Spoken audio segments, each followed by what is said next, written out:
20,000 ఓటట ఇదేంటి నమ్మొచ్చా? ప్రచారమేనా? ఎవరికి వాళ్ళు గెలుస్తామని ధీమా వ్యక్తం చేస్తున్నారు. ఒక జెడ్పీటీసీ ఎన్నికల కోసం ఎందుకు ఇంత సీరియస్? రాష్ట్ర వ్యాప్తంగా ఎన్నికలైతే 20,000 ఓటు అంటే ఎవరు కూడా నమ్మశక్యంగా ఆలోచించేటువంటి ఒక వ్యవహారం కాదండి. కాకపోతే ఇది జిల్లా పరిషత్ సంబంధించి చాలా లిమిటెడ్ పీపుల్ ఉంటారు. సుమారుగా ఒక 10,000 ఓటింగ్ అనుకుంటా నాకు తెలిసి. ఇక్కడ ప్రతిష్టాత్మకంగా చెప్పుకోవాలి కాబట్టి ఇక్కడ జగన్మోహన్ రెడ్డి గారు ప్రాతినిధ్యం వహించేటువంటి ఒక నియోజకవర్గం కాబట్టి 20,000 కొంటారు, 25,000 కొంటారు. ఎందుకంటే దీన్ని పీపుల్స్ రెఫరెండం గా చూపించాలి అనేది కూటమి ప్రభుత్వం యొక్క లక్ష్యం.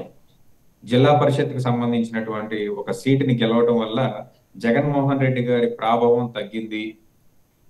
రాష్ట్రంలో 11 సీట్లకే కాదు, సొంత నియోజకవర్గంలో ఉన్నటువంటి ఒక జిల్లా పరిషత్ కూడా ఆయన కోల్పోయారు అని చెప్పేసి చెప్పడానికి ఎంత ఖర్చు పెట్టడానికైనా వెనుదిరిగేటువంటి పరిస్థితి అయితే కూటమి ప్రభుత్వంలో కనబడండి.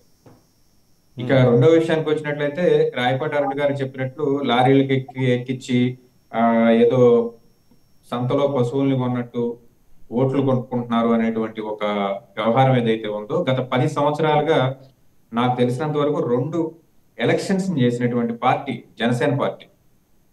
అలాగే 40 ఏళ్ల చరిత్ర ఉన్నటువంటి పార్టీ తెలుగుదేశం పార్టీ. మరి ఏనాడు ఇటువంటి ఒక కామెంట్ ఎప్పుడు కూడా విన్నటువంటి పరిస్థితి లేదు. సహజంగా ఓట్లు రిగ్గింగ్లు జరుగుతాయి, లేదా ఒకరి ఓటు ఒకరు వేయడము లేకపోతే బలవంతంగా వేసుకోవడము జరుగుతాయి. దానికి సంబంధించి ఈ రోజు ప్రజానీకం అందరూ కూడా రిటాలియేషన్ మోడ్ లోనే ఉన్నారు. కానీ గంపగుత్తుగా ఓట్లు కొనుక్కునేటువంటి ఒక పరిస్థితి ఇంకా పులివెందుల్లో మాత్రమే ఉందా, రాష్ట్రంలో మరొక చోట ఎక్కడ ఉందో కూడా ఈ రోజు కూడా ఎటువంటి ఒక్క రోజు కూడా ఒక్క సమస్యను కూడా ఇలా జరిగింది అని చెప్పేసి ఎత్తి చూపినటువంటి చరిత్ర జనసేన పార్టీకి లేదు ఎలక్షన్ లో. మరి ఈ రోజు ప్రత్యక్షంగా జనసేన పార్టీ జెడ్పీటీసీ ఎలక్షన్ లో ఈ రకంగా ఓట్ల దోపిడీ జరుగుతుంది అని చెప్పేసి చాలా కొత్త గళం ఎత్తుకుంటున్నారు. ఇక రెండో విషయానికి వచ్చినట్లయితే జిల్లా పరిషత్ ఎన్నికల్లో జగన్మోహన్ రెడ్డి గారి నియోజకవర్గంలో కాబట్టి ఈ స్థాయిలో ఉంది. కానీ మరి పక్కనే ఇంకొక ఎలక్షన్ జరిగింది కదా మొన్న, వైజాగ్ కు సంబంధించినటువంటి, అక్కడ కూటమి ప్రభుత్వం ఓడిపోయినటువంటి పరిస్థితి. కానీ దాని గురించి ఎవరు చర్చించినటువంటి greater Visakha municipal corporation GVMC. Yes sir. అక్కడ ఎవరో కూడా పట్టించుకునేటువంటి పరిస్థితి. ఎందుకని పట్టించుకోలేదు? కూటమి ప్రభుత్వం అక్కడ ఓడిపోయిన మాట వాస్తవం కదా. అక్కడ జగన్మోహన్ రెడ్డి లేడు. ఇక్కడ వైనాడు కుప్పం అన్నప్పుడే ఇక్కడ వైనాడు పులివెందుల అనేటువంటి ఒక స్లోగన్ ని బలంగా వినిపించడానికి, వాస్తవంగా చెప్పాలంటే జిల్లా పరిషత్ ఎన్నిక ఈ రోజు అక్కడ జరుగుతున్నటువంటి క్రమం ఏంటంటే, ఆల్రెడీ ఉన్నటువంటి సభ్యుడు చనిపోతే బై ఎలక్షన్ వచ్చినటువంటి ఒక పరిస్థితి. తరతరాలుగా వచ్చేటువంటి సాంప్రదాయం ఏంటంటే రాజకీయాల్లో బై ఎలక్షన్ ఎప్పుడన్నా వచ్చినప్పుడు అన్ని పార్టీలు కూర్చొని చర్చించుకుని వాళ్ళ కుటుంబానికి ప్రాతినిధ్యం వహించే ఒక అవకాశాన్ని ఇచ్చేటువంటి పరిస్థితి ఉన్నటువంటి ఒక సాంప్రదాయం ఈ రాష్ట్రంలో ఉంది. అయితే గత కొంతకాలంగా దీన్ని అందరూ కూడా క్వశ్చన్ చేస్తున్నటువంటి పరిస్థితి, పోటీ చేస్తున్నటువంటి పరిస్థితి. కానీ మరి ఇంత తీవ్ర స్థాయిలో ఎందుకు జరుగుతుంది అని అంటే అది కేవలం జగన్మోహన్ రెడ్డి. ఓకే, దీని ద్వారా ఒక రెఫరెండం రాష్ట్రం యొక్క వైపు మొత్తం కూటమి వైపు ఉందని చెప్పుకోవడానికి కూటమి లేదు, జగన్మోహన్ రెడ్డి గారికి సరే. ఇప్పుడు ప్రశాంతంగా జరిగే పరిస్థితి ఉందా? రక్తపాతాలకు దారి తీస్తుందా? ఎప్పుడైతే పక్క నియోజకవర్గంలో నుంచి వచ్చి ఒక వ్యక్తి ఇక్కడ పోటీ చేయడానికి సిద్ధపడ్డారో, ఆ వ్యక్తి యొక్క చరిత్ర ఏంటో చూసిన తర్వాత ఇక్కడ ఎన్నికలు ప్రశాంతంగా జరుగుతాయని ఎవరు అనుకోవట్లేదు. అసలు ప్రశాంతత అనే దానికి అక్కడ అవకాశమే లేదు. ఓకే, ఎందుకంటే అక్కడ 307 అటెంప్ట్ టు మర్డర్ కేసులు పెట్టుకున్నటువంటి ఒక పరిస్థితి.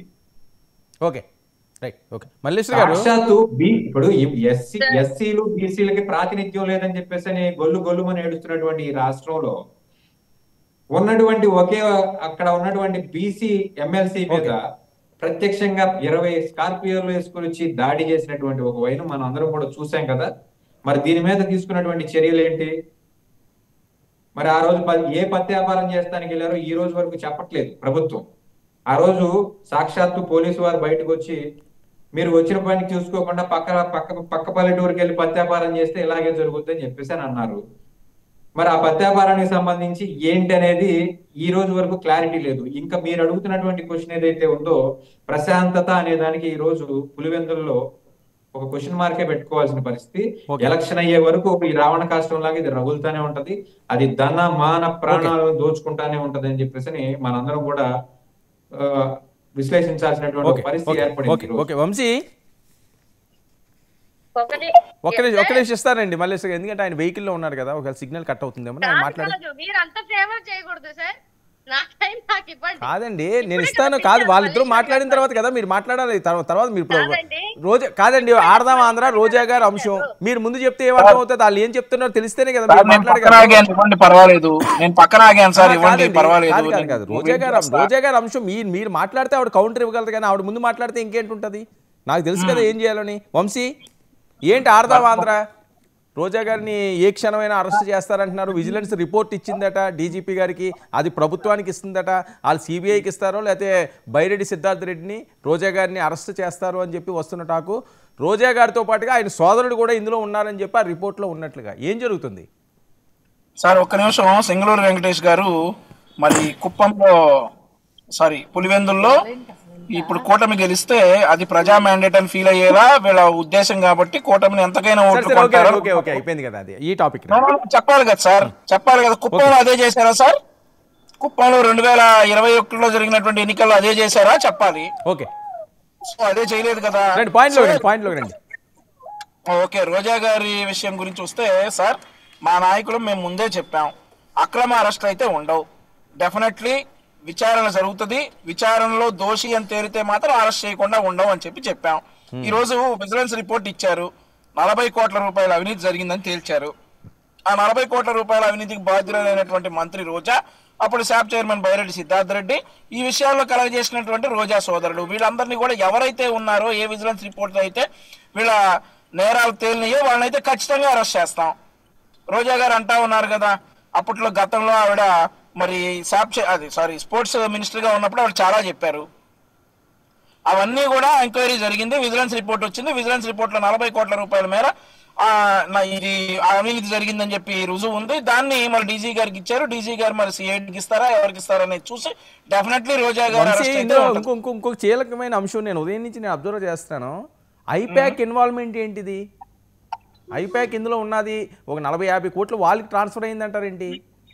అదే సార్, ఇప్పుడు రామ్ గోపాల్ వర్మ గారికి ఎట్లాగైతే సినిమాకి డిజిటల్ కార్పొరేషన్ మనీ ట్రాన్స్ఫర్ అయినాయో, ఐపాక్ కి ఇలాగే వీళ్ళ దగ్గర నుంచి ఈ ఆడుదాం ఆంధ్ర ఫండ్స్ కూడా ట్రాన్స్ఫర్ అయ్యాయి. దానికి ఆధారాలు కూడా సేకరించారు విజిలెన్స్ వాళ్ళు.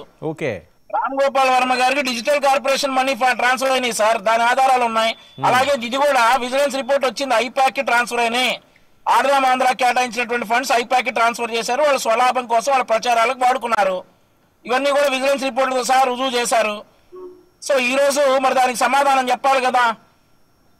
సో అరెస్ట్ ఖాయం అంటారు. ఇప్పుడు దాకా ఏదో ప్రచారం జరిగింది కానీ వాస్తవాలకు వెళ్తుందా? ఖచ్చితంగా సార్, ఖచ్చితంగా అరెస్ట్ చేస్తారు. ఇప్పుడు అవినీతి రుజువు అయితే మాత్రం ఉపేక్షించే ప్రసక్తే లేదని చంద్రబాబు నాయుడు గారు చెప్పారు. ఆధారాలు లేకుండా కక్షపూరిత అరెస్టులు అయితే చేయమని కూడా చెప్పారు. ఈ రోజు విజిలెన్స్ రిపోర్ట్ ద్వారా అవినీతి రుజువు అయింది, మంత్రిగా 7 సంతకాలు పెట్టుంటారు, అవన్నీ తేలుస్తారు, చేయాల్సిన పని చేస్తారు, చట్టం తన పని తాను చేసుకుపోతుంది. ఓకే.